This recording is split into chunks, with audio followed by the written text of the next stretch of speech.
আজ বানাচ্ছি নরম তুলতুলে রসবড়া। চলুন দেখে নিই কিভাবে বানানো যায়। আসুন, প্রথমে কয়েকটি এলাচ আমলদিস্তায় থেতো করে নেব। তারপরে এখানে আগে থেকে নতুন গুড় দিয়ে রস তৈরি করতে বসিয়ে দিয়েছি। রসের মধ্যে এলাচগুলো দিয়ে দেবো যাতে ফ্লেভারটা খুব সুন্দর হয়।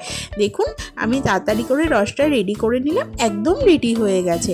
এবারে গ্যাসটা অফ করে সাইডে রেখে দেবো। আগে থেকেই বিউলির ডাল ভিজিয়ে রেখেছিলাম, ধুয়ে পরিষ্কার করে তুলে নিয়েছি। তারপরে মিক্সিতে বিউলির ডালটা দিয়ে দিলাম। এবার দিয়ে দেব কয়েকটা আদা কুচি, তারপরে দেব 1 চিমটি লবণ। এটা না দিলে স্বাদটা খুব একটা ভালো হয় না। দেখুন, ডালটা বেটে নিয়েছি। ডালটা না খুব মিহি করবেন না, একটু যেন দানা দানা থাকে, তবেই এর টেস্টটা দ্বিগুণ হয়। তারপরে হাতের মধ্যে একটু মৌরি টলে নিয়ে দিয়ে দিলাম। ব্যাটারটা বেশ সময় নিয়ে অনেকক্ষণ ধরে ফেটিয়ে নিতে হবে।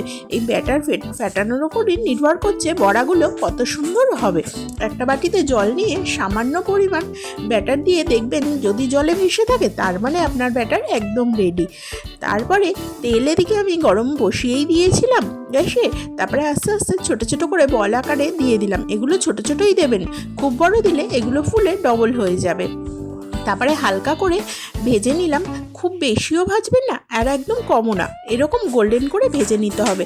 তারপর রসটা হালকা গরম থাকতে থাকতে দিয়ে দেবেন বড়াগুলো, আর কি রসে ভিজিয়ে দেবেন। দেখুন, দুটো বড়া তুলে দেখাচ্ছি কিরম ক্রিসপি এবং রসালো বড়াগুলো, দেখেই লোভ লাগছে, তাই না? আমার ভিডিওটি যদি ভালো লাগে একটা সাবস্ক্রাইব করে দেবেন। নরম তুলতুলে রসবড়া কারা কারা এই শীতে বানালেন কমেন্ট। টাটা।